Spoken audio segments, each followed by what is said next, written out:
Welcome back. I'm Michael Bull, and this is America's Commercial Real Estate Show. Hey, check out getvaluate.com. You can do online analysis of investment properties and share it with colleagues. It's pretty cool.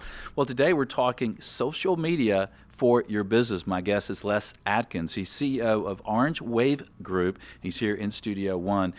And Les, we were talking about some of the things that are changing with social media, the importance of social media for businesses today, and that you mentioned that there's been a lot of changes. So what would you say to our audience that you might do today in social media, whether it's the change in platforms or changes in what you might want to do in social media that we may have done well with 2 or 3 years ago? What's new? Well, so the one thing that 2 or 3 years ago you could just put out posts for social media and you were at least building an audience, right? Mm-hmm. One of the biggest things that's changed is engagement.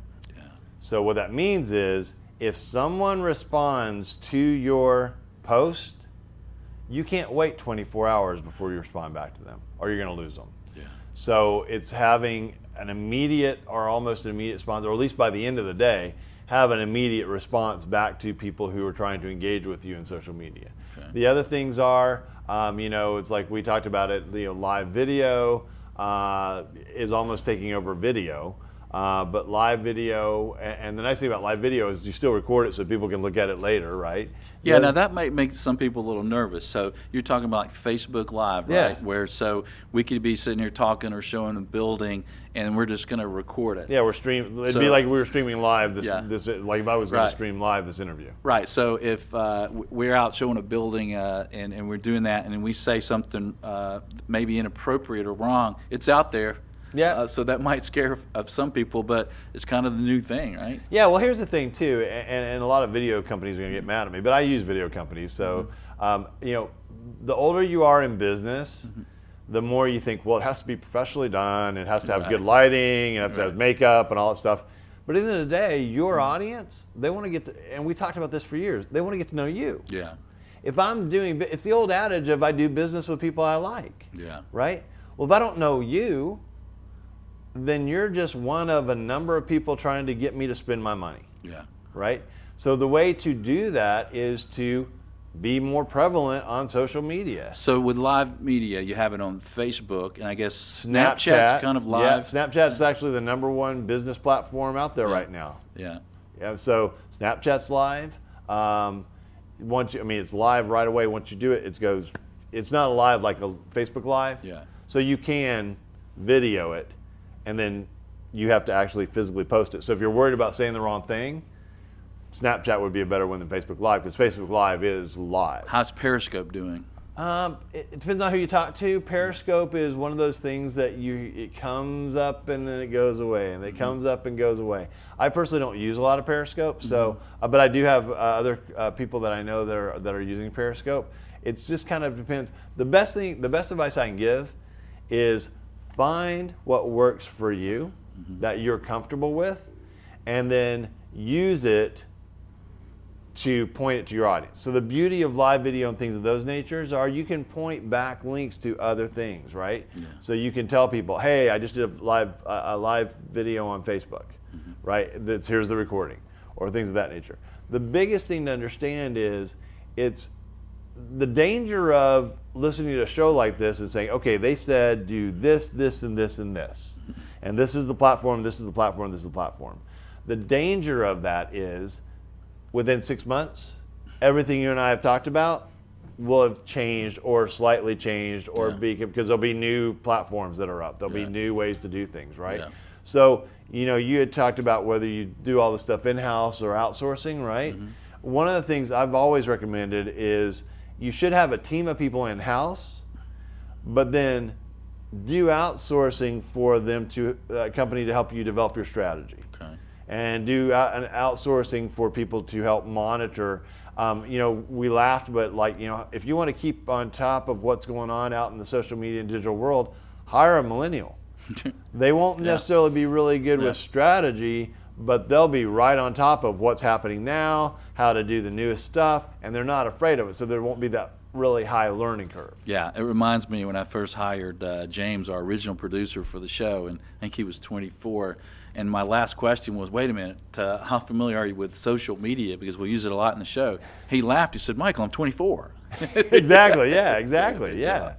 So what are some mistakes to avoid, Les, for social media for business? The mistakes, the biggest mistake has been the same as it was when you and I first started talking. Don't try to sell your services on social media if you don't have a good presence. So if you're just now getting into this thing, don't just automatically start selling your services like you would in traditional media. So I'm a big fan of balance of social media and traditional media. But you've got to be very careful, because if you're just now starting in social media, you've got to build what we call a tribe, a village, right? You got to build that audience up so they're interested in your content. And if all you're doing is selling your services, promoting your buildings, saying you got X number of space for X number of dollars, then everybody's going to turn you off. Yeah. So I think that's the biggest mistake. The next biggest mistake is trying to be all things to all people. So you say, okay, well, there's a list of, you said YouTube, Facebook, Snapchat, Instagram, Twitter, I need about all those. No, find 2 that you're comfortable with, and then get really good at those.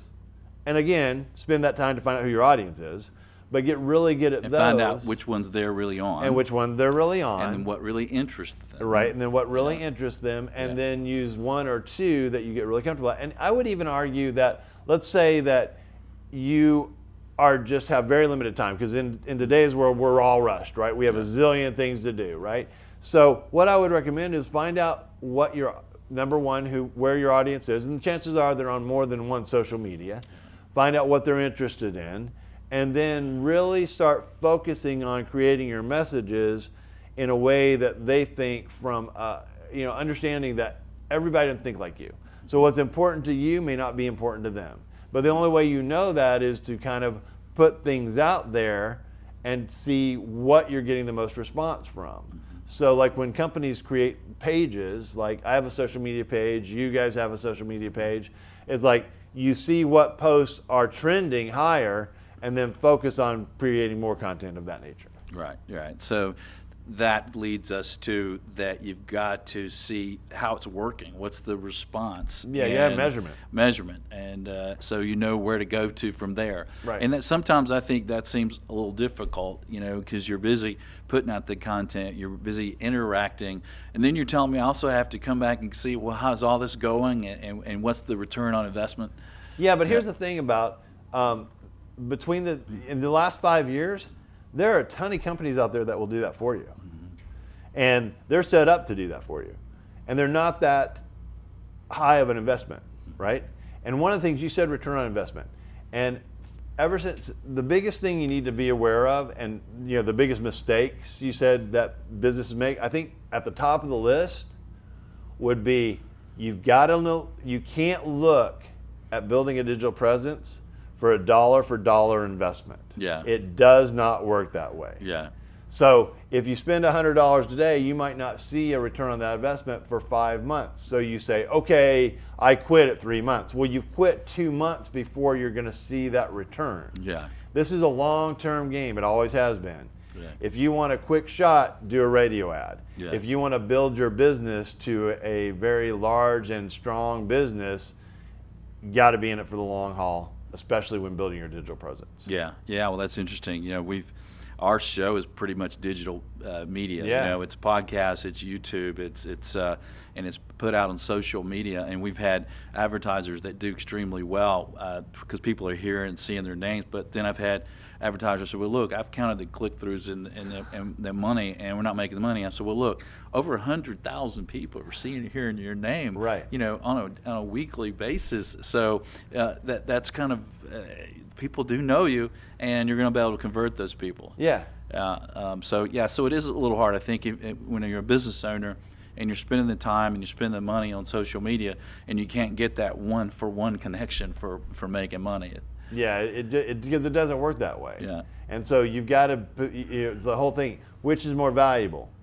That people, you send out, I sell this for X number of dollars and that person buys it right now? Yeah. Or is it more valuable, like you said, 100,000 people know your name, and if you have a digital presence and you're putting it out there where they are, then when they need your service, they're going to go with you because that's the first comes to their brain. Well, let's talk about content because we talked about, all right, you got to see where your audience is, which systems.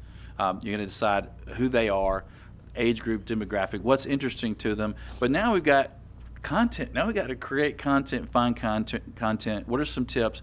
And is it okay to share content that we didn't necessarily create, but we think it's interesting to our audience? It's vital that you share content that you didn't create, but you think it's interesting to your audience. Because if all you're doing is putting out your own content, then it's kind of like the old adage of, well, if you keep telling me to buy a Whopper, I'm going to go buy a burger, a Big Mac, right? Because it's like you're just asking me about your stuff. I don't know anything about what your industry is, So you can build a digital presence and also a better knowledge and better audience, because the audience in today's world is a little bit smarter, although people don't think that. But what I mean by that is if you're only putting out your own content, then what are you trying to hide? Is kind of where people go with that. Yeah. So you've got to put out, different content from different people and share people. And now in today's world, there's a few people that write content that say you have to write copyright and all that, but very, very few anymore. I mean, you can grab content anywhere. Yeah. And as long as you source it back to who did it, right, you can share it. Right. So with your audience, one of the biggest things is, let's say you have a building in Minneapolis, but you don't live in Minneapolis. But there's probably a Minneapolis Chamber of Economics that puts out a weekly or monthly or annual view of how business, neighborhood, the community is. I would share that as well as the other information. So you've got to be very careful with content, not to always make it your own. Right. Final tip, Les, for listeners and viewers related to social media business? I guess the final tip would be, do it. I mean, Yeah. Here's the thing. It's like, it amazes me that this has been around big since 2007. That's when, the end of 2006 was when Facebook let everybody in, right? And it's grown, and you still have businesses that are like, I'm not so sure about this social media. I mean, you still have people out there saying, well, social media is to get people traffic to your website. Yeah. So, two big tips. Number one, if you're not doing it, do it, because the time for you to do it and do it well is getting shorter and shorter and shorter. And what's going to happen, the people that are not going to get into it in the next 2-3 years, they're going to miss the boat. It's going to be one of those things they said, wow, I wish I would have. Yeah. And then the second thing is there's a zillion people out there talking about social media. Be careful to not throw your hat into the ring with the first one that comes with a pitch to you about social media. And the reason why I say that, I've been doing this since 2005.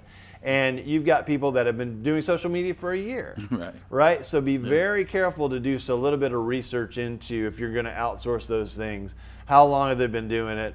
How well are their engagement statistics? And are they doing this for other people? Good information, Les. Thanks for joining us. Thank you for having me. I appreciate it.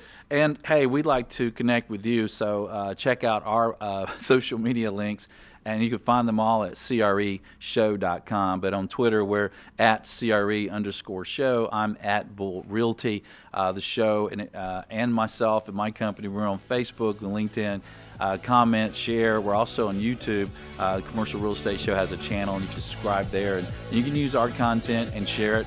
And stay with us, because next we're going to have some special guests who are in the commercial real estate industry using social media in a big, progressive way. Stay with us. I'm Michael Bull. This is America's Commercial Real Estate Show.